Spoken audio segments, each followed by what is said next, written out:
you here? I have her on speed dial. Good morning. I'm Berks County Commissioner Christian Leinbach, and I'm welcoming you to the Commissioners Board meeting for August the 17th. We're broadcasting live via Microsoft Teams live event, also on BCTV, as well as Facebook and YouTube Live. We'll call the meeting to order with a moment of silence, followed by a pledge.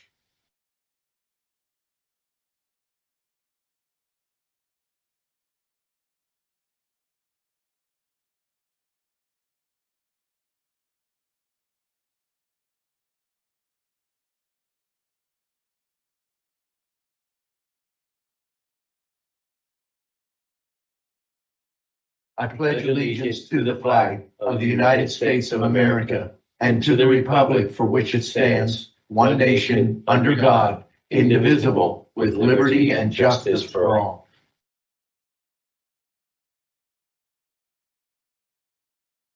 Are there any additions or corrections for the August 10th meeting minutes?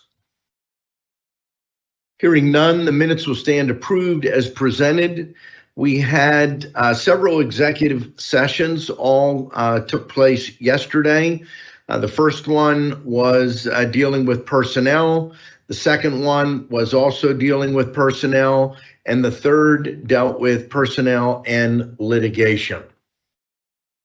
At this time, I'll recognize my executive assistant, Anne Marie Grill, to read the public comment policy. Thank you, Commissioner Leinbach. Public comment will be accepted in person and through the Q&A function. Please include your first name, last name, and municipality for all comments. Any comments without name and municipality will not be considered. Each citizen can submit one comment. Comment length is dictated by limitations of the platform being used, Teams Q&A, Facebook, and YouTube. In-person comments will be accepted first, followed by comments submitted virtually. The meeting comment period is limited to a total of 30 minutes, including both in-person and virtual comments. This time period may be extended at the discretion of the board. Please be concise. Comments that are germane to county business will be read during the meeting and should not be considered to be interactive dialogue with the commissioners. The county solicitor shall be the final arbiter of whether a comment is germane and should be read. Any commissioner response to public comment will be done at the discretion of the commissioners. Thank you very much. There's no public comment on the agenda items in person or online. So we will move into the agenda. Item 1, authorizing. Under that, Budget Department, adopt a resolution authorizing 2023 transfers in the amount of $45,000 and 2023 appropriations in the amount of $92,136 per listing dated August the 11th of 2023. We have 3 items listed under Human Resources. Item 1, authorize the appointment of Stephanie Connor to Supervisor 1, Care Management, Area Agency on Aging. Item 2, authorize the appointment of Chelsea Holland to Guardian Ad Litem in Court Administration. And item 3, authorize the transfer of Tiffany Himmick from Operational Support Manager to Video Conference Coordinator at the jail. There are several items listed under the Commissioners. Item A, adopt a resolution authorizing the chair to execute the fiscal year 2024 State Criminal Alien Assistance Program, authorizing Justice Benefits, Inc. to pursue SCAP funding on behalf of the county for fiscal year 2024. Item B, adopt a resolution authorizing the chair to execute the Juvenile Probation Services Grant financial statement for fiscal year 2022 through 2023. Item C, adopt a resolution authorizing the execution of the Juvenile Probation Service Grant Agreement documents between the Commonwealth of Pennsylvania through the Juvenile Court Judges Commission of the Office of General Counsel and Berks County for fiscal year 2022 through 2023 in the award amount of $478,868. Item D, adopt a resolution authorizing the execution of a letter to the Juvenile Court Judges Commission to advise of equitable compensation being provided to juvenile probation personnel in Berks County. Item 2, a motion to authorize execution of contract agreements and amendments as set forth on the contract agenda listing dated August the 14th. There are a total of 6 contracts, one with the Area Agency on Aging, one with Children and Youth Services, one with the Coroner's Office, one with Facilities and Operations, one with Information Systems, and one with the MDJs. And then item 3, a motion to authorize execution of the payments and electronic transfers for the week ending August 17th of 2023. Motion to approve the agenda is presented. Second. Motion has been made and seconded. Is there any discussion? Hearing none. All those in favor signify by saying aye. Aye. Opposed? The motion is carried. We'll move now to reports of our treasurer and controller, and we'll begin with Socrates Georgiadis, our acting county treasurer.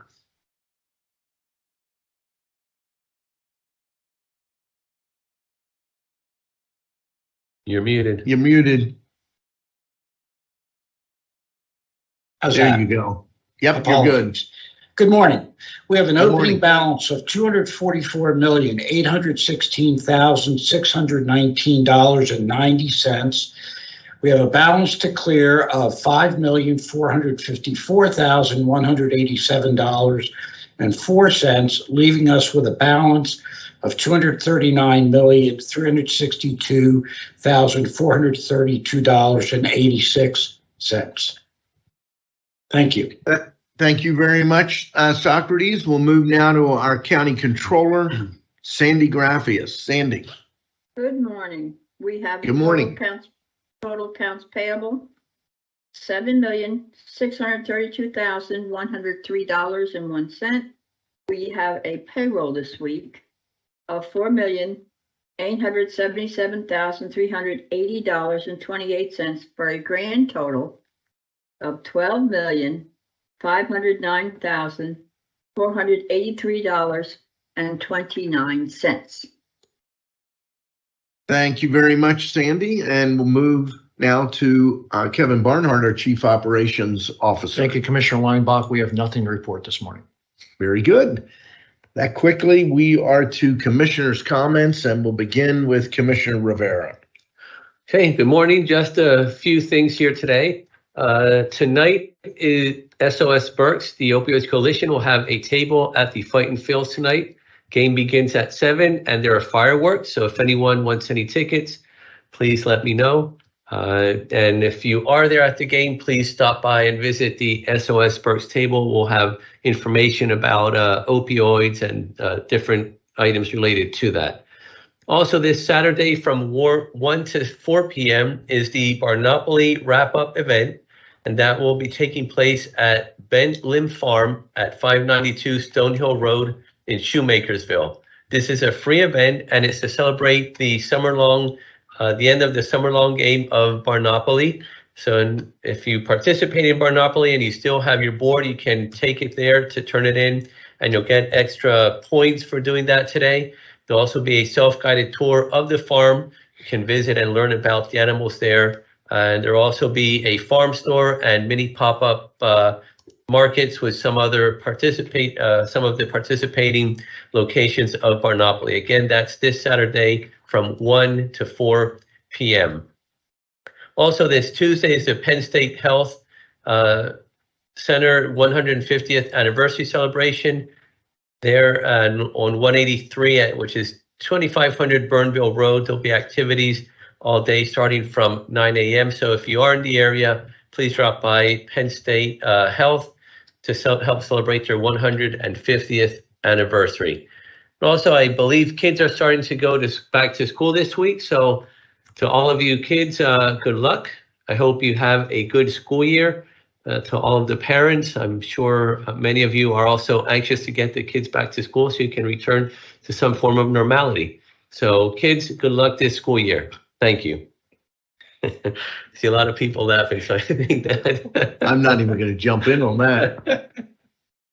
Commissioner Lucine Sahelnik, feel free to jump in and comment if you would like. Oh, both feet in. Yes. Thank you, Commissioner Weinbach. And normality is not there yet for me. My kid is starting kindergarten on the 28th, and we are trying to figure out the scheduling until then. So to all those parents out there and support systems, hang in there. The sun is rising on the horizon.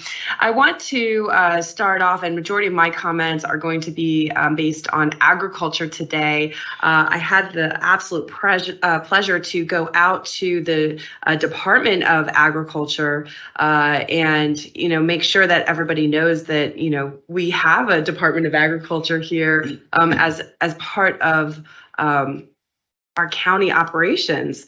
And as I'm trying to share my screen, I want to show you that I was out with a great picture here of the team. So here we go. This is our Department of Agriculture. It's not everybody, but I want you to see these faces because these are the shining, happy faces of the representation of our county to our ag folks.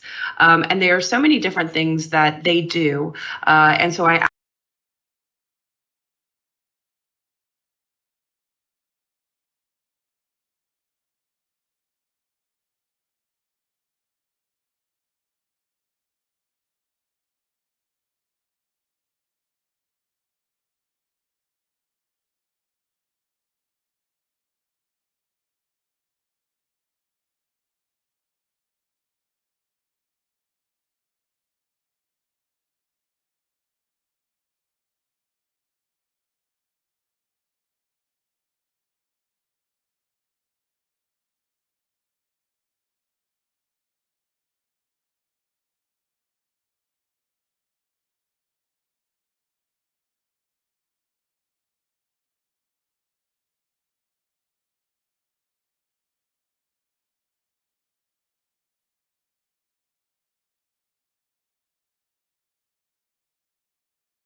answer. Because if the answer is, well, there's a price to pay, you violate the law, you're going to lose those federal benefits, that has no impact really on the incarcerated individual because their benefits are picked up by county taxpayers. It is an enormous cost. So one, it was very interesting to see this movement. It's the first movement I've seen on this issue since I've been in office. So it's positive. We had extensive discussions on multi-county mental health facilities. We talked extensively about youth detention, youth shelter. And the last thing that came up, and it was another one that was new to us, the Familiar Faces program. And the Familiar Faces program is beginning in different parts of the country, and it has to do with people in the mental health system that keep showing up again and again and recognizing that there are some unique circumstances as it relates to that area. The two staff that spent the entire time with us, Seamus, and I'm going to have to look at his last name, Dowdall.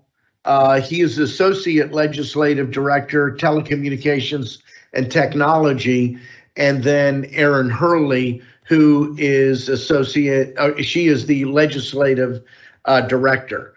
They were a great asset, really appreciated their effort. The last thing I want to highlight, a week from this Sunday, is the annual Ride for Freedom. This is led by the Reading Motorcycle Club. If you ride motorcycle and you're interested in participating, you can join us over at Womelsdorf, just up the street from the fire company. There will be anywhere from 1,200 to 2,000 motorcycles. I believe we leave around 11 a.m. and ride from Womelsdorf all the way up to Reading City Park, to the Vietnam Memorial for the service that we hold annually for POWs and MIAs. It's something I've participated in for many years. It is a great program.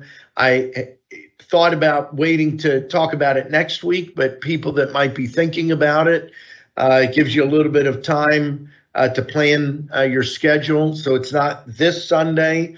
It is Sunday, I almost said August 27th. And again, we will meet up.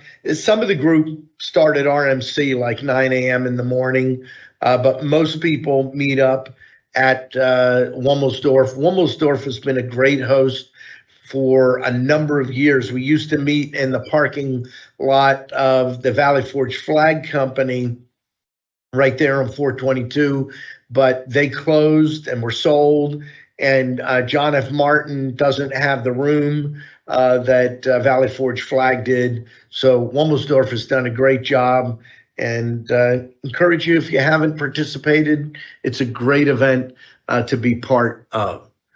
That is all that I have. We'll turn, are there any row officers with comments? Hearing none, there's no public comment in person, and I don't believe there's any public comment online. Motion to adjourn? Second? The meeting stands adjourned. Riding in the sidecar. I don't have a sidecar. Didn't you?